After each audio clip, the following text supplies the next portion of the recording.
গুনাহ বাকি থাকবে না, আমার আল্লাহ সব লাইট জ্বলছে না, সাথে সাথে 1 বছরের হিসাব কিতাব এই শবে বরাতের রাত্রে জমা নিবে।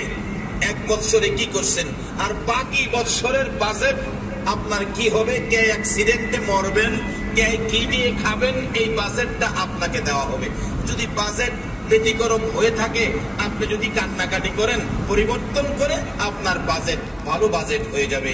এখন কান্নাকাটি করবেন, সর্বপ্রথম কান্নাকাটি হবে আপনার জীবনের অপরাধের জন্য। অনেকে আছে জীবনে নামাজ পড়ে না, এরাও কিন্তু শবে বরাতে মসজিদে যায় কিনা করতো। আবার কিছু কিছু মুসল্লি আছে ধমক দেয়, জীবনে নামাজ পড়ে না, আজকে আইছে না, ধমক দিয়েন না। আখিরি নবীর উম্মতের প্রতি আমার আল্লাহর এই মেহেরবানি, এই নবীর উম্মতের প্রতি কত সিস্টেমের মেহেরবানি। আপনি ফজরের নামাজ পড়েন নাই, ফেরেশতারা লিখতেছে নামাজ পড়ে নাই, আল্লাহ রাখ রাখ জোহরটা পর্যন্ত দেখি, এখন লিখিস না, জোহর পর্যন্ত দেখছে, জোহর পড়ে নাই, ফেরেশতারা কলম হাতে নিছে, লিখবো, আল্লাহ কয় রাখ। আমার আখিরি নবীর উম্মত আমি আসর পর্যন্ত দেখি, আসরও পড়ে নাই, ফেরেশতারা লিখবে, আল্লাহ বলে রাখ। মাগরিব দেখি, মাগরিব পড়ে নাই, এসা পর্যন্ত দেখি, এসা পর্যন্ত দেখার পর আল্লাহ কয় কি করবি, এসাও পড়ে নাই, লেখো, কিন্তু খাতাটা তোমার কাছে রাখো। জুমার দিন পর্যন্ত দেখি, জুমাটার দিনে যদি হাই মসজিদে যায়, আমার আখিরি নবী, আমার নবীর মায়ায়, নবী উম্মতের জন্য কত মায়া, উম্মতের জন্য নবী কত দয়া। আমার নবী এই দুনিয়া থেকে বিদায় হয়ে যাবেন, আমার আল্লাহ প্রস্তাব করেছিলেন, জিবরাইল রে যা রে আমার বন্ধুর কাছে যা। আজকে আমার বন্ধু দুনিয়া থেকে বিদায় হয়ে আসবে রে জিবরাইল, আমার বন্ধু দুনিয়া থেকে বিদায় হয়ে আসবে।